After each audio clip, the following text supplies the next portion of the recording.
రాష్ట్ర వ్యాప్తంగా ఈరోజు ఉదయం నుండి 42 గంటల వరకు అన్ని జిల్లా కలెక్టర్ కార్యాలయాల ముందు వేలాది మంది అంగన్వాడీ టీచర్స్, హెల్పర్స్ నిరసన కార్యక్రమాన్ని నిర్వహిస్తూ ఉన్నారు. ఎండలో ఎండుతూ, అట్లాగే రాత్రి చలికి, అట్లాగే తిండి దీపాలు లేకుండా ప్రభుత్వం ఇచ్చినటువంటి వాగ్దానాలు అమలు చేయాలని చెప్పి ఆందోళన కొనసాగిస్తున్నారు.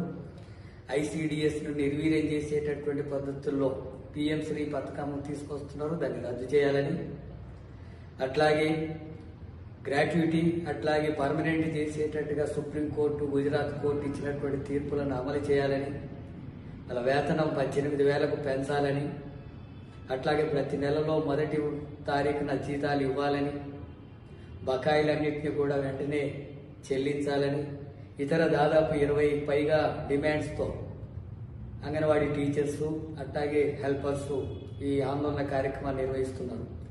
మహిళలు నడి రోడ్ల మీద రాత్రిపూట కూడా నిరసన వ్యక్తం చేస్తుంటే, ఒకవైపు శాసనసభ సమావేశాలు జరుగుతున్నా, ముఖ్యమంత్రి, మంత్రులు, శాసనసభ్యులంతా కూడా ఉన్నా, మరి ఆడపడుచులు ఈ రకమైనటువంటి నిరసన వ్యక్తం చేస్తుంటే శాసనసభలో చర్చించకపోవడాన్ని, వాళ్ళ సమస్యల్ని పట్టించుకోకపోవడం పట్ల సిపిఎం పార్టీ తీవ్రంగా వ్యతిరేకిస్తుంది.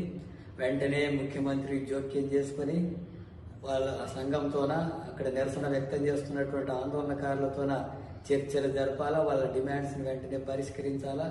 పరిష్కరించడం అనేటటువంటిది ఇచ్చిన హామీలే అమలు చేయమని చెప్పి అడుగుతున్నారు. కాబట్టి పూర్తిగా ప్రభుత్వం బాధ్యత తీసుకొని వాటి డిమాండ్స్ని పరిష్కరించాలని చెప్పి సిపిఎం పార్టీ డిమాండ్ చేస్తుంది.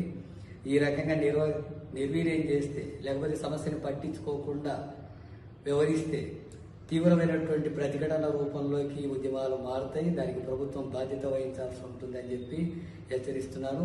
సిపిఎం పార్టీ పూర్తిగా అంగన్వాడీ టీచర్స్, హెల్పర్స్ చేస్తున్నటువంటి ఆందోళనకు పూర్తిగా మద్దతు ఇస్తున్నది. వాళ్ళ సమస్య పరిష్కారం అయ్యేంత వరకు వాళ్ళకి అండగా ఉంటామని చెప్పి తెలియజేస్తున్నాను.